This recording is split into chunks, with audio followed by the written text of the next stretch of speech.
Millions of parents around the world dream of raising bilingual kids, but too many of them end up failing to realize this dream.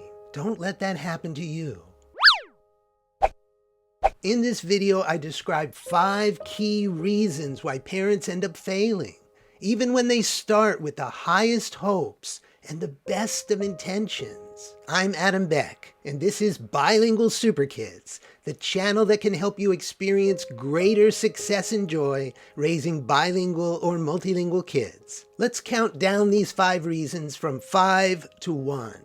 Each reason is important, but number 1 is the most important reason. So stay with me until the end to make sure you avoid them all, and particularly number 1. Number 5, every family is unique, but the basic process of language development is the same for every child. To become bilingual, the child must receive ample exposure to both languages and feel a genuine need to actively use them.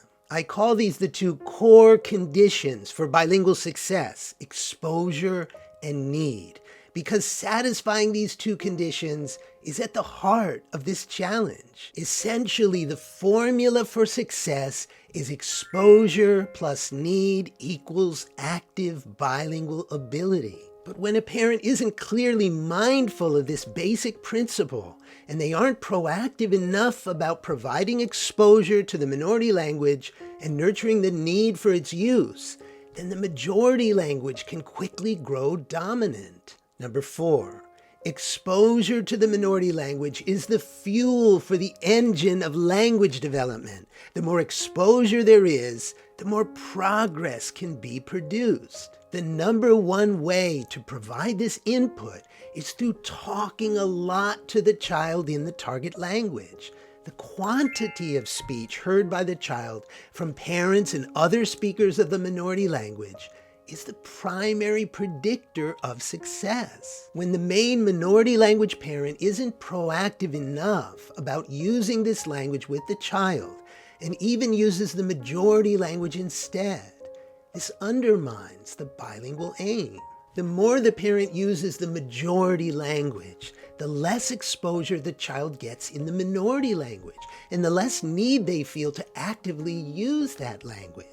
In other words, this undercuts both of the core conditions for bilingual success. Number 3, so talking a lot, spending time with the child and being as talkative as possible is the most important source of language exposure.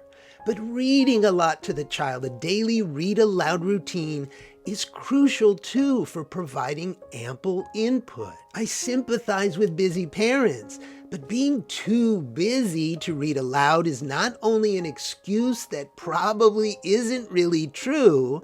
This lack of action creates a lack of input. And because the language found in books is even richer than the language we use in daily life, when parents don't read aloud regularly, it's a huge missed opportunity for deepening the development of the minority language. Basically, the more you talk to your child and the more you read aloud, the more progress your child can make in your language. And the opposite is also true, because the less you talk to your child and the less you read aloud, the less progress the child can make. Number 2, to maintain a daily read aloud routine, you need books.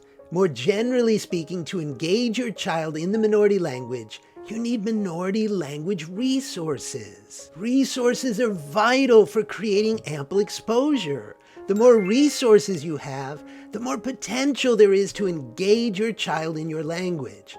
A lack of resources leads to a lack of language exposure. I realize that finding suitable resources is harder in some languages than in others. But whatever your target language, you need to stay proactive about pursuing them. The more you look, the more discoveries you'll make. At the same time, you can also make use of resources that aren't specific to your target language. 2 good examples are wordless picture books and board games, especially cooperative games. Wordless picture books can be shared with children in any language. Just talk about the story and the illustrations in your own words.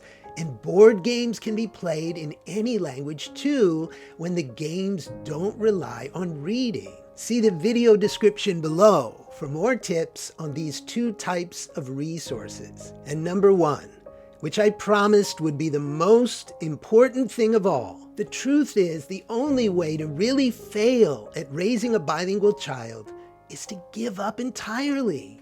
This is the reason parents ultimately fail. When they aren't clearly mindful of the two core conditions of exposure and need, and they aren't proactive enough about satisfying these conditions by talking a lot and reading a lot and getting a lot of books and other resources, they become discouraged by the results. And when they feel discouraged, their efforts falter and fade. And finally, they give up.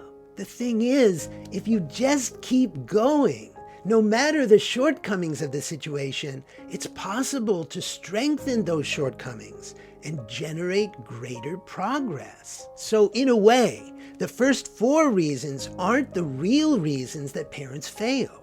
Those reasons produce the dissatisfying results that cause parents to feel discouraged. But it's only the last reason, when parents give up because of their discouragement, that actually makes them fail. So the takeaway today is that you can only fail at your bilingual aim if you give up. As long as you keep going and you keep trying to strengthen your efforts, your child will continue to make progress. And that progress will go on growing in proportion to your actions over the years of childhood. So make one simple promise to yourself that you'll never give up, no matter what. And if you need any personal support to strengthen your efforts and produce more satisfying results, I'd be happy to help. Just look below to find more information on working with me.